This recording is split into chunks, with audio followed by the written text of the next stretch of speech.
si pour ne pas perdre le lien avec l'autre, eh bien tu le perdais avec toi-même.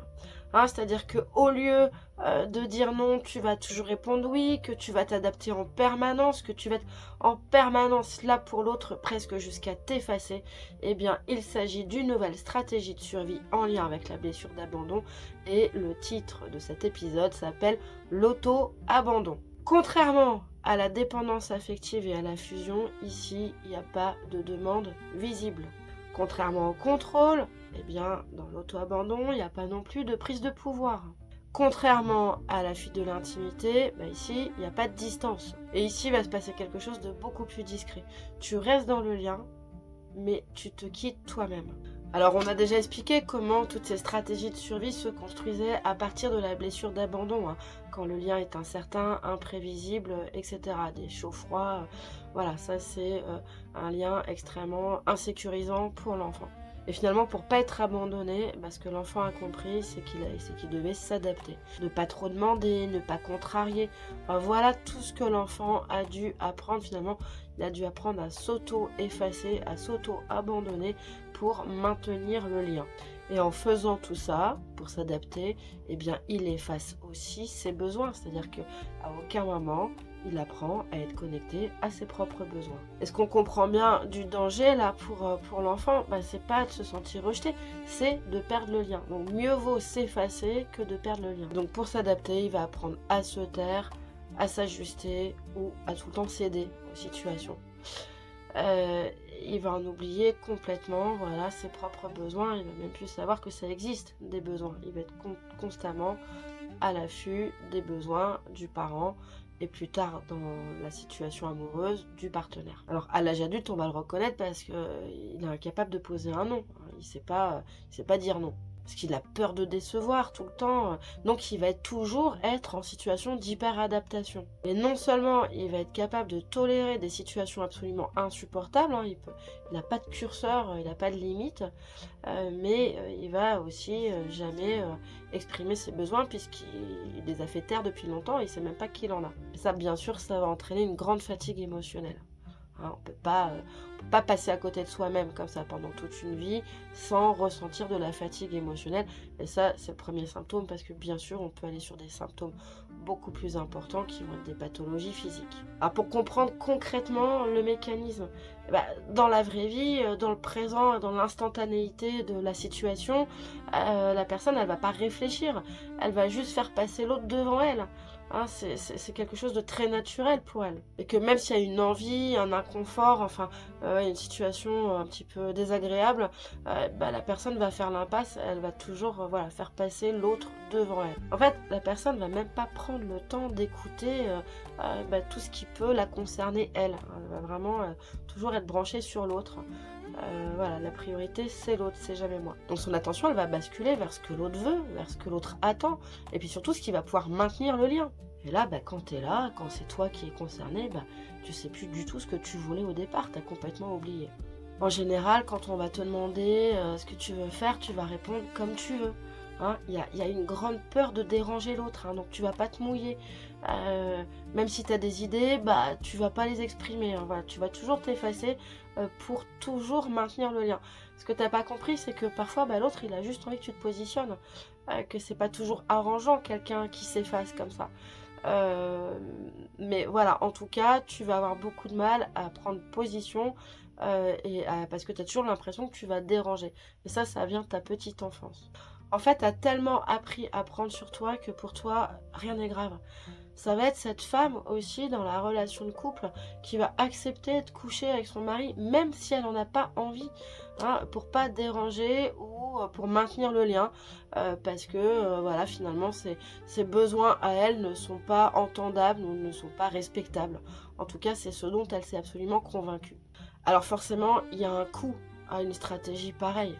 Une stratégie d'auto-abandon, d'auto-effacement, le coup c'est que toi tu as l'impression que tout va bien, que le lien est maintenu, que tout baigne, mais en réalité Et en réalité, tu es en train de tirer sur ta corde, tu es en train de créer du malaise durable avec toi-même. Hein, finalement, en n'écoutant pas tes besoins, il y a moyen qu'à un moment donné, ton corps il te fasse des petits signaux d'alerte, hein, qui t'envoient des douleurs dans les cervicales, dans les lombaires, ou dans les jambes, ou dans les pieds, enfin, en tout cas, ou même au niveau intestinal, parce que c'est toutes les émotions que tu n'auras pas été regardées. Voilà, en tout cas, voilà, il y a moyen, effectivement, que tu te retrouves avec des pathologies physiques assez importantes parce que tu n'auras pas été à l'écoute de tes propres... En fait, tu auras été dans la négation de toi et de tes besoins. Et donc ça, ton corps, il va pas manquer de te le rappeler. Et puis tu vas aussi accumuler des frustrations parce que à force de t'effacer comme ça, même si quelque part c'est pas l'autre qui est responsable de ça, hein, c'est quand même toi, tu été le premier responsable de ton effacement. Voilà, tu vas avoir de plus en plus de frustration, tu vas peut-être avoir de plus en plus de rumination, et ça, peut-être à un moment donné, ça peut devenir explosif, hein, même si c'est pas un truc que tu t'accordes, mais au bout d'un certain nombre d'années comme ça de masking, où tu te camoufles d'une certaine façon, à un moment donné, effectivement, c'est un truc qui peut t'exploser au visage et au passage éclabousser tout le monde. Puis des fois, ça va juste que tu vas être amer, plein de ressentiments, tu vas pas vraiment réussir à savoir pourquoi, tu vas sentir qu'il y a un malaise et finalement tu vas pas forcément être capable de nommer la raison parce que ça fait tellement longtemps que tu t'écoutes pas que on va dire les choses, tu es à côté de tes pompes. Alors ce schéma-là, il est pas mal invisible, parce qu'il faut être clair, il est valorisé. Quelqu'un qui s'adapte aux autres dans notre société, c'est du pain béni. Voilà, c'est presque ce que beaucoup de gens aimeraient avoir finalement comme partenaire, quelqu'un qui dit amen à tout et qui suit les désirs de l'autre un peu tout le temps, un peu partout. Voilà, donc c'est un fonctionnement qui passe crème, enfin voilà, il est relativement invisible et il est plutôt valorisé. On va se dire que la personne est facile à vivre. Elle n'est pas facile, elle est complètement effacée. En fait, on va avoir une qualité là où la personne elle s'est complètement oubliée. Comme quoi, voilà, ce qu'on croit être bien n'est pas forcément vrai. Ce qu'on appelle l'enfer pavé de bonnes intentions. Ça peut être un truc un peu comme ça. Alors comment on en sort de ce truc-là? Enfin, si tu as envie d'en sortir, évidemment, si tu as envie de reprendre les rênes de ta vie, et si tu as envie d'être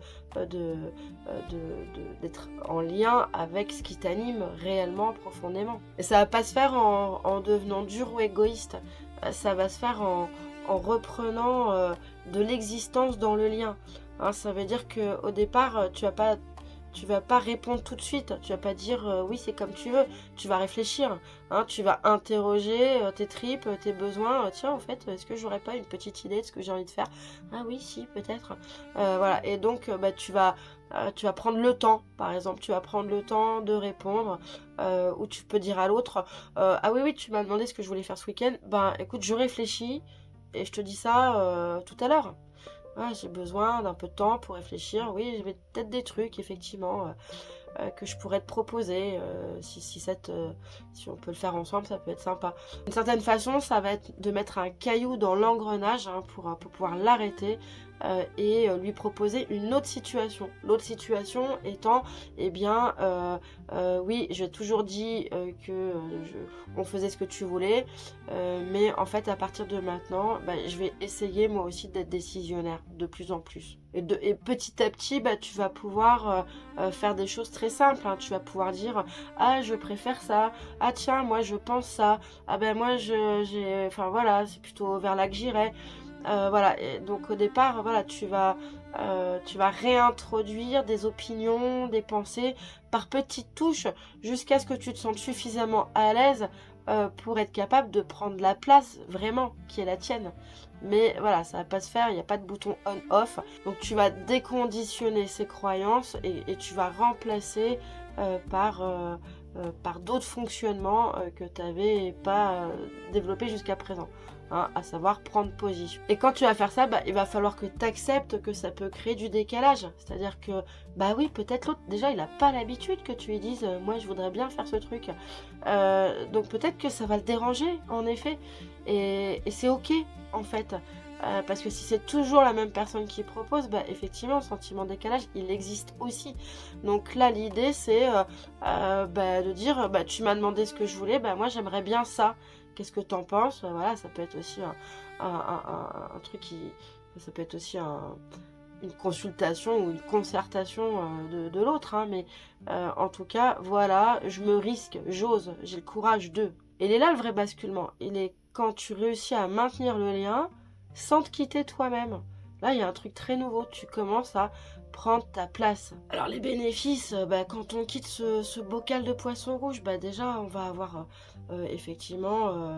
On va se retrouver un peu plus, hein, on va être capable de ressentir de nouveau ses goûts, ses envies, ses besoins, enfin tout ce qu'on avait mis sous cloche là pendant des années, bah tiens, ça va avoir de la saveur, tiens, j'ai de la consistance, j'ai du contour, ah oui, tiens, j'avais oublié que j'avais des envies. Voilà, donc tu vas te permettre de te retrouver toi-même. Et puis ça va permettre aussi à la relation d'être moins floue, qu'à chaque fois que tu t'effaces là, bah, l'autre, il faut bien qu'il dirige, mais lui, il n'a peut-être pas envie de ça non plus au départ. Donc voilà, ça va permettre de clarifier aussi la relation et de lui redonner une dynamique, tu vois, une espèce de pêche là, de patate, pour que voilà, il y ait du rebondissement, pour que passe des trucs. Et puis surtout, tu vas apprendre que t'as pas besoin de disparaître pour être aimé. Alors si l'autre ne comprend pas, c'est qu'a priori c'est pas le bon partenaire. Il va peut-être falloir que tu changes de partenaire. Peut-être que si tu reprends ta place, ça va faire son tri dans ta vie. Et que bah, y a des gens à qui tu as laissé toute la latitude et que ces gens-là, bah, ils vont pas rester.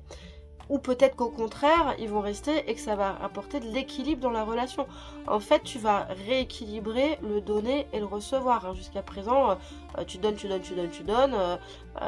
mais voilà, à un moment donné, voilà, je remets de l'équilibre. Et si je remets de l'équilibre là-dedans, ben, je remets de l'équilibre dans ma relation avec l'autre et je remets de l'équilibre avec moi-même aussi. Alors pour conclure, eh bien l'auto-abandon, c'est bien une stratégie qui découle de la blessure d'abandon et qui consiste à conserver le lien en se reniant soi-même. Et si tu regardes l'ensemble des stratégies qu'on a développées autour de la blessure d'abandon, que ce soit la fuite de l'intimité, que ce soit la dépendance et la fusion, ou le contrôle, ou l'hypervigilance relationnelle, eh bien, elles ont toutes un dénominateur commun, c'est la peur de perdre le lien. Et ça, c'est ce que la psychologie appelle un système d'attachement anxieux. Et c'est précisément ça qu'on va explorer dans le prochain épisode, le profil d'attachement anxieux. Alors on a déjà mis quelques bases, mais on va aller l'explorer et on va aller le regarder beaucoup plus à la loupe pour que tu comprennes de quoi il s'agit. Si t'es pas évitant, si t'es pas sécure, a priori, tu fais partie de ce profil-là et je te dis bienvenue dans le prochain épisode pour que tu comprennes comment sortir de ton bocal. Si tu t'es reconnu ou si tu as aimé cette émission, eh bien n'hésite pas à la liker, à la partager et bien sûr à t'abonner. Je te dis à très bientôt.